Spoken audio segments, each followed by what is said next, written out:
Hello everyone.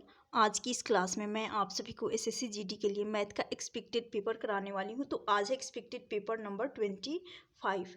Expected paper number 25। पहला question है, जैसे कि यहाँ पर दे रखा है, डिजाइन शब्द के अक्षरों को कितने प्रकार से व्यवस्थित कर सकते हैं कि दोनों छोर पर स्वर हो सके। तो सबसे पहले चेक कर लेंगे कितने हैं। ये अल्फ़ाबेट 1 2 3 4 5 6 है, तो इसको 1 2 3 4 5 6। सबसे पहले कहा गया है यहाँ पर दोनों छोर पर स्वर हो, तो एक स्वर जो कि ई और दो वॉवेल है ई और आई, तो यहाँ पर ई को रखेंगे और यहाँ पर आई को। यहाँ ई जो कि फिक्स हो गया और फिर आई यहाँ पर फिक्स हो गया। अब बचा हुआ 4 स्थान है जिसको हम जो कंसोनेंट है उसको व्यवस्थित कर सकते हैं। तो इसको कंसोनेंट को 4 फैक्टोरियल से अरेंज करेंगे। उसके बाद जैसे कि ई और आई दो स्वर हैं, तो कोई ज़रूरी नहीं है कि ये अपने यहीं पे रहेंगे, ये अपने स्थान को एक्सचेंज भी कर सकते हैं, बदल भी सकते हैं। यानी यहाँ पर आई आ सकता है और यहाँ ई भी जा सकता है, इसलिए इनको 2 फैक्टोरियल से अरेंज करना होगा। तो यहाँ आ जाएगा 2 ई और आई, 2 स्वर हैं, इनको 2 फैक्टोरियल से अरेंज कर लेंगे। अब जैसे कि 4 फैक्टोरियल है और यहाँ पर 2 फैक्टोरियल है, इसको लिखेंगे 4 गुना 4 फैक्टोरियल को 4 गुना 3 गुना 2 गुना 1। उसके बाद 2 फैक्टोरियल को 2 गुना 1। यहाँ से मल्टीप्लाई करती हूँ तो यहाँ से आ जाएगा 24 इंटू 2। इस क्वेश्चन का राइट आंसर हो जाएगा 48। ऑप्शन सी इस क्वेश्चन का राइट आंसर होगा। नेक्स्ट क्वेश्चन है, 9 11 7 19 17 15 13 में 13 की माध्यिका ज्ञात करनी है। तो माध्यिका निकालने के लिए सबसे पहले इनके संख्याओं को काउंट किया जाता है। तो माध्यिका निकालना है, यहाँ हो जाएगा n बराबर 7 आ रहा है। n बराबर 7 संख्याएं हैं। तो जब ऑड नंबर आता है, जब ऑड नंबर यानी विषम आता है,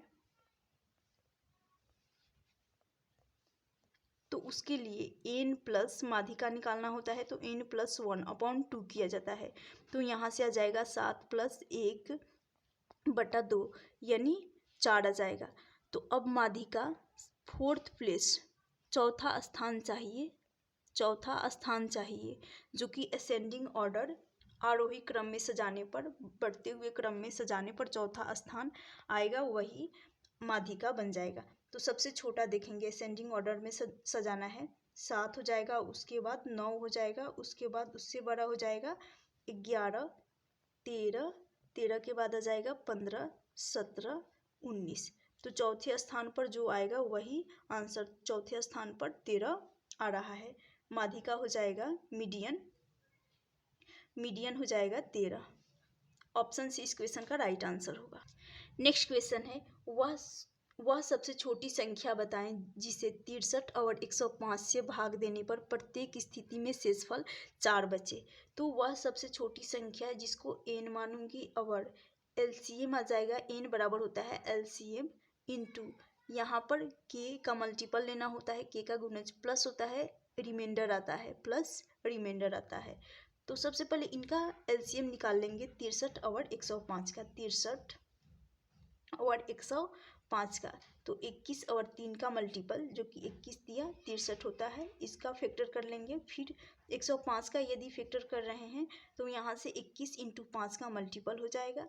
अब यहाँ पर भी 21 है, यहाँ पर भी 21, यानी 21 दोनों में कॉमन है, तो 21 को ले लेती हूँ, उसके बाद 3 को, उसके बाद 5। एलसीएम बन जाएगा, एलसीएम यहाँ से आ रहा है 63 इंटू 5, 63 इंटू 5 कर लेंगे, ये हो जाएगा 315। इनका मल्टीपल बन जाएगा 315, यानी कहने का मतलब है यहाँ एलसीएम आ जाएगा 315। अगर छोटी से छोटी संख्या ज्ञात करनी है तो निकालनी है, तो के का मल्टीपल एक ही रखती हूँ, 315 एकम 315 ही रहेगा। और फिर उसके बाद प्लस है, रिमाइंडर जो कि प्लस में आएगा 4। इनको ऐड कर लेंगे 319 इस क्वेश्चन का राइट आंसर हो जाएगा वह छोटी छोटी संख्या जो कि 319 ऑप्शन बी इस क्वेश्चन का राइट आंसर हो जाएगा। नेक्स्ट क्वेश्चन है एक कार 36 किलोमीटर प्रति घंटा की गति से 10 घंटों में अपनी यात्रा पूरी कर सकती है। यदि उसी दूरी को 8 घंटों में पूरा किया जाना है तो कार की गति क्या होनी चाहिए। तो कुछ नहीं करना है, 36 किलोमीटर की दूरी 36 किलोमीटर प्रति घंटा की गति से 10 घंटों में यात्रा कर रही है तो 36 इंटू 10 कर लेंगे। यहाँ से आ जाएगा 360 किलोमीटर दूरी, 360 किलोमीटर जो कि डिस्टेंस, और ये 8 घंटे में तय की जा रही है। तो उसके बाद कहा गया है यही दूरी उसी दूरी को यानी 360 किलोमीटर की दूरी को ही 8 घंटे में तय किया जा रहा है। तो 8 से यदि 360 को काट रही हूँ तो ये 8 चौका 32 बचेगा, यहाँ पर 4 8 बचे 40, 45 किलोमीटर इस क्वेश्चन का राइट आंसर हो जाएगा। तो 45 किलोमीटर की गति से कार की गति होगी 45 किलोमीटर प्रति घंटा। उम्मीद करती हूँ क्वेश्चन समझ में आ गया होगा। चलती हूँ नेक्स्ट क्वेश्चन। नेक्स्ट क्वेश्चन है, क्वेश्चन दे रखा है भूमि का एक त्रिभुजाकार भाग जिसकी भुजाएं क्रमशः 72 मीटर है, 30 मीटर है और 78 मीटर है को 20 पैसे प्रति वर्ग मीटर की दर से समतल कराने का लागत पूछा गया है। तो सबसे पहले ये त्रिभुजाकार भाग है जो कि एक 72 किलोमीटर, एक भुजा 72 मीटर है, 72 मीटर है और दूसरी भुजा 72 78, उसके बाद हो जाएगा 30 मीटर। तो सबसे पहले इनको यहीं पर काट लेती हूँ, सिंपल रेशियो बनाकर देखती हूँ। जब सिंपल रेशियो बनाऊंगी, जैसे कि यहाँ है 30 ले लेती हूँ, 72 उसके बाद 78, ये कट रहा है 6 से, 6 बचे 30, 12 छक 72 और ये 13 छक 78, यहाँ आ जाएगा। यानी ये ट्रिपलेट बन रहा है। जब ट्रिपलेट बनता है तो त्रिभुज का क्षेत्रफल यहाँ पर प्रति वर्ग मीटर है तो क्षेत्रफल निकालनी है। अब यहाँ जैसे कि ट्रिपलेट बन रहा होता है तो त्रिभुज का क्षेत्रफल निकालने के लिए क्या किया जाता है, त्रिभुज का क्षेत्रफल निकालने के लिए त्रिभुज का क्षेत्रफल बराबर होता है 1/2 गुना आधार गुना ऊंचाई। जब ट्रिपलेट बनता है तो जब ट्रिपलेट बन जाता है तो यहाँ पर आधार गुना हो जाएगा ऊंचाई। अब जो ट्रिपलेट बन रहा है, सिंपल रेशियो बनाए थे लेकिन इससे मतलब नहीं है, हमें ये वाला ही लेना होगा, 30 72 और 78 को ही लेना होगा। तो आधार हो जाएगा 1/2 आधार, जिसको 72 मान लेती हूँ। चलिए यहाँ पर ट्रिपलेट बनाकर दिखा देती हूँ। 90 डिग्री के सामने वाली सबसे बड़ी भुजा जो कि 78, उसके बाद 30 हो जाएगा लंब, ये हो जाएगा लंब कर्ण, और ये साइड जो कि आधार 72 जो कि आधार हो जाएगा। अब हमें आधार 72 है और लंब है 30, इसको काट लेती हूँ, 36 दूनी 72, यहाँ से आ जाएगा 36 गुना 30 लेना होगा। और फिर जैसे कि कहा गया है 20 पैसे प्रति वर्ग मीटर की दर से समतल कराने का लागत, और ये पैसे में दे रखा है, यहाँ पर रुपए में ऑप्शन है। तो इस 20 पैसे को 20/100 का भाग लगा दूंगी क्योंकि रुपए में कन्वर्ट करना है। तो ये चला जाएगा, 2 शून्य से शून्य चला जाएगा। यहाँ से 36 इंटू 3 दूनी 6, 36 इंटू 6 करना होगा, यहाँ कर लेती हूँ मैं, 36 गुना 6, तो आंसर हो जाएगा 216 रुपये। 216 रुपये इस क्वेश्चन का राइट आंसर हो जाएगा ऑप्शन डी। तो मैं सिर्फ ट्रिपलेट बनाने के लिए इसका रेशियो निकाली ताकि पता चल जाए कि ये ट्रिपलेट, यानी ट्रिपलेट पता करने के लिए इसको रेशियो में बनाई। तो जो ये रेशियो आया है, ट्रिपलेट पता चल गया, तो इससे हमें मतलब नहीं होता है, सिर्फ जो पहले वाला होता है उसी पे निकालना होता है। तो इसका राइट आंसर हो जाएगा ऑप्शन डी। नेक्स्ट क्वेश्चन है, एक कार डीलर ने 30% छूट पर एक कार खरीदी। उसने कीमत पर 40% लाभ मार्जिन जोड़ा, फिर कार को 25% छूट पर बेच दिया, तो उसका कुल लाभ या हानि प्रतिशत निकालनी है। कुल लाभ टोटल प्रॉफिट या लॉस परसेंटेज लॉस निकालनी है तो सबसे पहले यहाँ पर 100 मान लेंगे। 100 जो कि मार्केट प्राइस एमपी को 100 मान लेती हूँ। मार्केट प्राइस जिसको मैं 100 मानूंगी और उस 100 पे डिस्काउंट दिया जा रहा है 30% का। जब 30% का डिस्काउंट तो कॉस्ट प्राइस निकल कर आ जाएगा 70 हो जाएगा कॉस्ट प्राइस। उसके बाद उसी कॉस्ट प्राइस पे कहा जा रहा है यहाँ पर कार खरीदी उसने कीमत पर कार खरीदी और कीमत पर 40% का लाभ मार्जिन जोड़ा तो 70 पर यानी कॉस्ट प्राइस 70 है और इसी 70 पे 40% जो कि लाभ हो रहा है उसको जोड़ा तो 100 से यहाँ पर 2 शून्य से शून्य चला जाएगा। 7 × 4 कर लूँगी 28। तो जो ये 28 आ रहा है इसमें ऐड हो जाएगा क्योंकि जोड़ा जा रहा है, जो लाभ मार्जिन है उसको जोड़ा जा रहा है, इसलिए 70 में 28 को ऐड कर देंगे। अब यहाँ पर जो ऐड करेंगे यहाँ से आ जाएगा 98 बनेगा। फिर 98 का कहा गया है फिर कार को 25% की छूट पर बेची जा रही है तो 25% का छूट, जैसे कि 25% इसका फ्रैक्शन वैल्यू होता है 1/4। 1/4 तो इस 4 ये तो 4 रेशियो पे 1 रेशियो का छूट देने के बाद ये रेशियो हो जाएगा यानी 3 से 4 हो जाएगा क्योंकि 4 पे 1 रेशियो का छूट देने के बाद 3 ये हो जाएगा 4। अब इस 3/4 का मल्टीप्लाई कर लेंगे 98 के साथ। 3/4 1 रेशियो का छूट देने के बाद 4 से इसको काट लेती हूँ तो ये चला जाएगा 4 दूनी 8। फिर ये जा रहा है 4 से यानी 24.5 आ रहा है। 24.5 इंटू 3 करूँगी तो ये हो जाएगा 73.5। 73.5 यहाँ से आ जाएगा।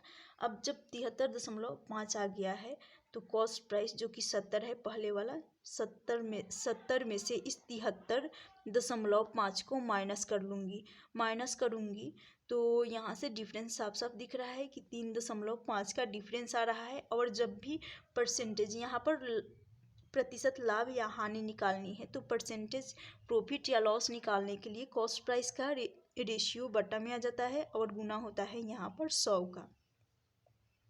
तो जैसे कि 1 अंक छोड़कर ये दशमलव लगा है, दशमलव हटाने के लिए बटा में 1 जीरो लगा देती हूँ, राइट। उसके बाद इस 7 से बचा यहाँ पर सिर्फ 35, 5 बार में चला जाएगा और बटा में डिनोमिनेटर में यहाँ 2 जीरो है, 2 जीरो से ये 100 का दोनों जीरो चला जाएगा। 5% का प्रॉफिट हो जाएगा। ऑप्शन बी इस क्वेश्चन का राइट आंसर हो जाएगा क्योंकि ये 70 जो कि कॉस्ट प्राइस का है और यहाँ पर सेलिंग प्राइस जो कि है 73.5। तो यहाँ पर 5% का प्रॉफिट हो रहा है। उम्मीद करती हूँ क्वेश्चन समझ में आ गया होगा। चलती हूँ नेक्स्ट क्वेश्चन है एक समषटभुज के आंतरिक कोण और बाह्य कोण का अनुपात कितना होगा, यही पूछा गया। जब समषटभुज है तो कुछ नहीं करना है, 360 षटभुज है तो n बराबर 6 मानूंगी और 360 में 6 का भाग लगा दूंगी तो यहाँ से एक्सटर्नल एंगल जिसको कहा जाता है बाह्य कोण जो कि पता चल जाएगा और बाह्य कोण यहाँ से आ रहा है 60 डिग्री। और आप सभी को पता होगा जब अनुपात निकालना है आंतरिक और बाह्य कोण का अनुपात हमें चाहिए तो उसके लिए आप सभी को पता होगा इंटरनल और एक्सटर्नल का सम 180 के बराबर होना चाहिए। जब हमें एक्सटर्नल बाह्य कोण पता चल गया है तो इंटरनल भी पता चल जाएगा।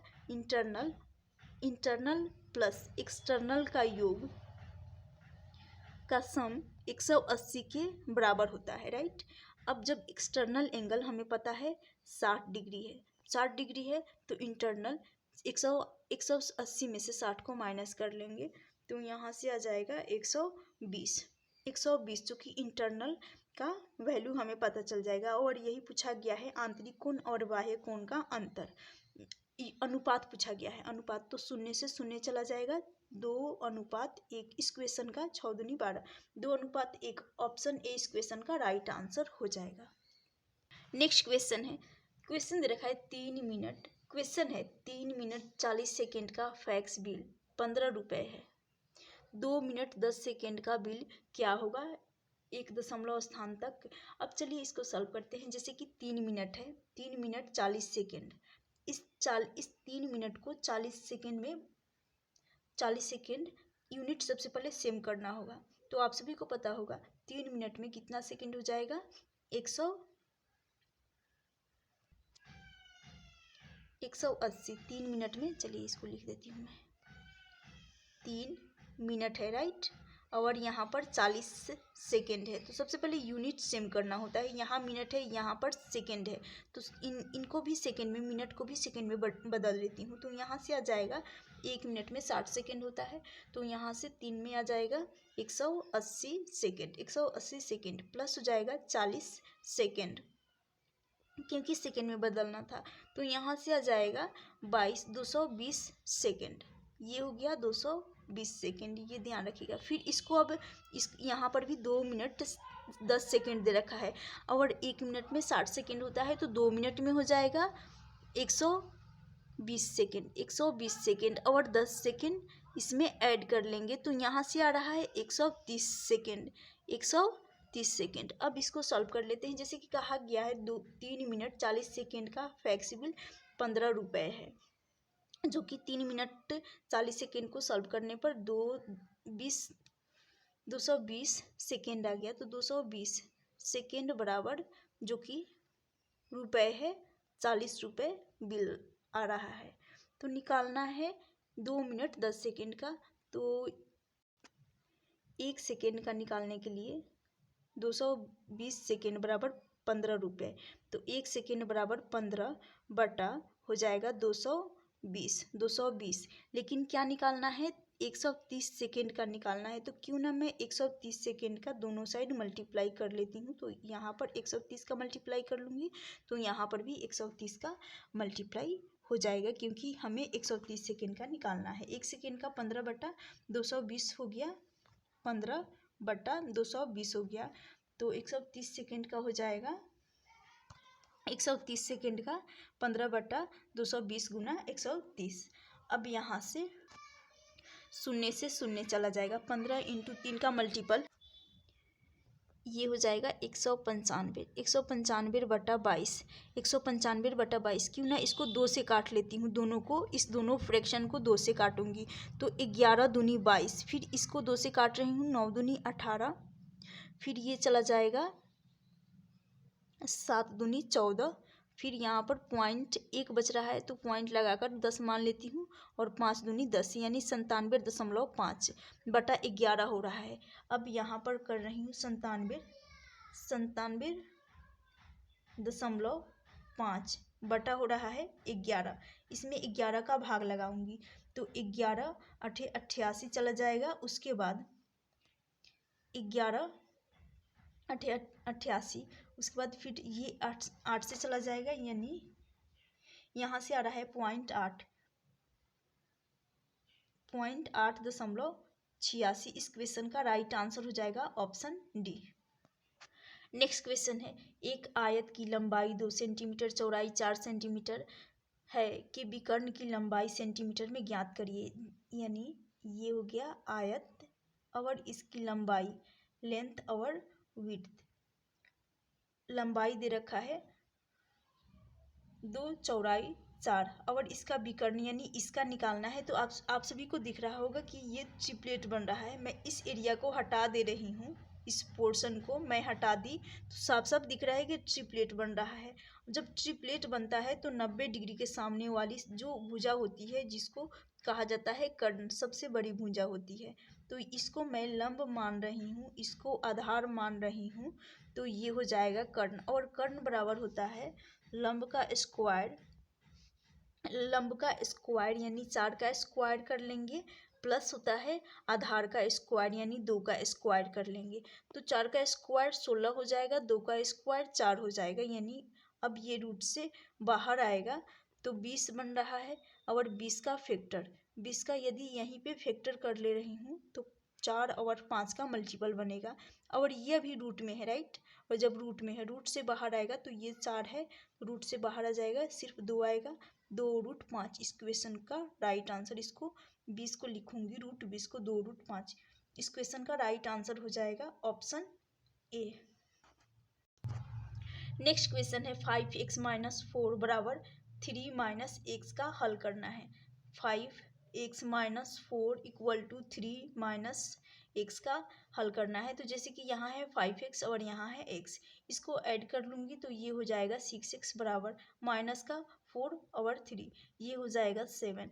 x का मान आ जाएगा 7/6। इसको यदि सॉल्व करूँगी तो एक सही 1/6 इस क्वेश्चन का राइट आंसर हो जाएगा। एक सही 1/6 ऑप्शन बी इस क्वेश्चन का राइट आंसर। नेक्स्ट क्वेश्चन है, आंकड़े दे रखे हैं, इनका बहुलक निकालना है। तो आप सभी को पता होगा बहुलक निकालने के लिए यानी मॉड बराबर होता है जो मैक्सिमम टाइम रिपीट होता है, जो मैक्सिमम टाइम रिपीट होता है, सबसे अधिक बार जो अधिकतम बार रिपीट होगा वही बहुलक कहलाता है। तो सबसे पहले इनको चेक कर, इनमें देखेंगे कि जो सबसे अधिक बार आएगा वही बहुलक हो जाएगा। तो यहाँ पर एक बार आ रहा है, फिर 1/2, ये 1 2 3, ये 3 बार, 1/2 3 बार आ रहा है, फिर 3/4, 3/4 भी 2 बार आ रहा है, 1/4 ये भी 2 बार आ रहा है, और यहाँ पर 2 1 बार आ रहा है। तो मैक्सिमम टाइम साफ साफ दिख रहा है कि 1/2 3 बार आ रहा है,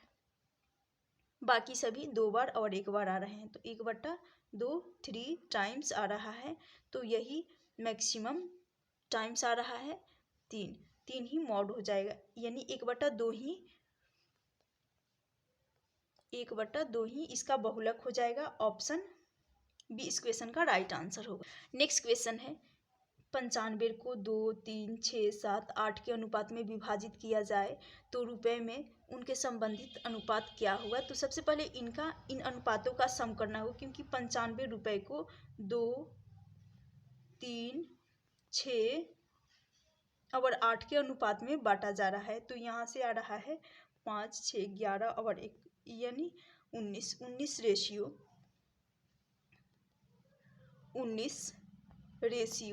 जो कि बराबर हो रहा है 95 रुपए के। क्या हो रहा है 95 रुपए के, तो एक रेशियो का मान आ जाएगा, एक रेशियो बराबर आ रहा है 5। जब एक रेशियो का मान 5 आ रहा है तो इन्हीं के अनुपात में रुपए को बांटना है। तो 5 × 2 यहाँ से आ जाएगा 10, 5 × 3 30 आ जाएगा, 5 × 3 यहाँ पर आ जाएगा 15, 5 × 6 30, 5 × 8 40। कौन सा ऑप्शन जो कि मैच कर रहा है 10 15 30 40, ऑप्शन सी इस क्वेश्चन का राइट आंसर होगा। नेक्स्ट क्वेश्चन है, क्वेश्चन दे रखा है 4432 और 3324, इनका मसप यानी HCF निकालना है। तो आप सभी को पता होगा HCF निकालने के लिए कुछ नहीं करना होता है, जो कि इनके बीच का डिफरेंस देखना होता है। तो साफ साफ यहाँ से डिफरेंस ले लेंगे, डिफरेंस 12, इसको मानेंगे 12, 12 में से 4 जाएगा, यहाँ पर आ जाएगा 8, फिर यहाँ बचा सिर्फ 2 में से 2 जाएगा, यहाँ आ जाएगा 0, फिर 4 में से 3 जाएगा 1, उसके बाद यहाँ पर आ जाएगा 1, यानी 1108 आ रहा है, 1108, जो कि अब ऑप्शन में चेक कर लेंगे कि इनका फैक्टर्स बन सकता है या नहीं। वैसे तो ये 1108 दोनों से डिविजिबल है, जो दोनों से विभाजित है, यानी 1108 दोनों का फैक्टर है, तो यही HCF हो जाएगा, यही HCF हो जाएगा। ऑप्शन सी इस क्वेश्चन का राइट आंसर होगा। नेक्स्ट क्वेश्चन है, अनीता एक मोबाइल 15% की हानि पर 15,300 रुपये में बेचती है, उसे 15% लाभ पाने के लिए मोबाइल को किस कीमत पर बेचना चाहिए। तो जैसे कि आप सभी को पता होगा ये 15% का प्रॉफिट हानि है, 15% का हानि, 15 यदि 100 कर रही हूँ तो 3/20 आ जाएगा, यानी 5 से काटूंगी, 3 × 5 = 15 और 20 × 5 = 100, तो 3 क्या आएगा 20 आएगा, 3/20। अब ये जो 20 है ये कॉस्ट प्राइस का रेशियो हो जाता है, और इसको ये लॉस का रेशियो होता है 3। अब यहाँ से कॉस्ट प्राइस और सेलिंग प्राइस भी हमें मिल जाएगा। यदि से कॉस्ट प्राइस 20 है तो 3 रेशियो का लॉस होने के कारण सेलिंग प्राइस हो जाएगा 17, सेलिंग प्राइस 17। अब ये जो रेशियो है इसको ओरिजिनल विक्रय मूल्य के बराबर करना होगा, जैसे कि कहा गया है 15,300 रुपये में बेची जाती है, इस रेशियो को ओरिजिनल के बराबर करना होता है, और ओरिजिनल है जो कि 15,300 रुपये। तो इसको बराबर कर लूँगी, 13 से काटूंगी तो ये साफ साफ दिख रहा है, एक रेशियो का मान आ जाएगा 900, एक रेशियो का मान 900 आ रहा है। जब एक रेशियो का मान 900 आ रहा है तो इस एक रेशियो का मान 900 को मैं मल्टीप्लाई कर दूंगी कॉस्ट प्राइस जो कि 20 रेशियो है, तो 20 इंटू 9, 20 इंटू 900 करने पर यहाँ से आ जाएगा 18,000। अब उस कहा गया है उसे, यानी 18,000 पर 15% लाभ पाने के लिए मोबाइल को किस कीमत पर बेचनी होगी। तो यहाँ से 15%, इसका वही फ्रैक्शन वैल्यू 3/20 ही होता है, और सेम है तो वही रहेगा। अब यहाँ पर 20 हो रहा है तो प्रॉफिट, यहाँ पर प्रॉफिट हो रहा है, तो 20 पर कॉस्ट प्राइस 20 रहेगा और इस पर सेलिंग प्राइस 20 पर 3 का प्रॉफिट हो रहा है, तो 20 से ये रेशियो 23 हो जाएगा क्योंकि 3 रेशियो का यहाँ पर प्रॉफिट हो रहा है। 20 बराबर 18,000 है कॉस्ट प्राइस ये अब 18,000 है, तो 20 से इस 18 को काट रही हूँ यदि, तो यहाँ से चला जाएगा 900 आ रहा है। एक रेशियो का मान यहाँ से 20 रेशियो बराबर 1800, तो एक रेशियो बराबर 900, एक रेशियो बराबर 900, लेकिन कहा गया है किस कीमत पर बेचनी चाहिए। तो एक रेशियो का मान 900 है, इस सेलिंग प्राइस के रेशियो के साथ इस 900 का यदि मल्टीप्लाई कर रही हूँ तो 23 इंटू 9, 23 गुना 9 ये होता है 207, 23 9 207, लेकिन 2 जीरो है तो 2 जीरो लगा दूंगी, तो इसका राइट आंसर हो जाएगा 20,700 रुपये, ऑप्शन डी। उम्मीद करती हूँ ये क्वेश्चन भी आप सभी को समझ में आ गया होगा। चलती हूँ नेक्स्ट क्वेश्चन। नेक्स्ट क्वेश्चन है, एक व्यक्ति 550 रुपये 6% की साधारण ब्याज की वार्षिक दर पर उधार लेता है और 4 वर्ष बाद उसे कितनी धनराशि अदा करनी होगी। तो जैसे कि 550 रुपये जो कि मूलधन है और उस पे 6% के साधारण ब्याज पर वो 4 वर्ष के लिए उधार लेता है, बटा हो जाएगा 100। यहाँ पर ये चला जाएगा, शून्य से शून्य चला जाएगा, यानी इन पूरे को सॉल्व करेंगे तो यहाँ से आ रहा है 132। अब ये 132 आ रहा है और 500 ब्याज 132 आ रहा है, और 550 प्लस 132 कर लेंगे, ब्याज को ऐड कर लेंगे, तो यहाँ से आ जाएगा धनराशि, ये हो जाएगा 682 रुपये। ऑप्शन सी इस क्वेश्चन का राइट आंसर हो जाएगा।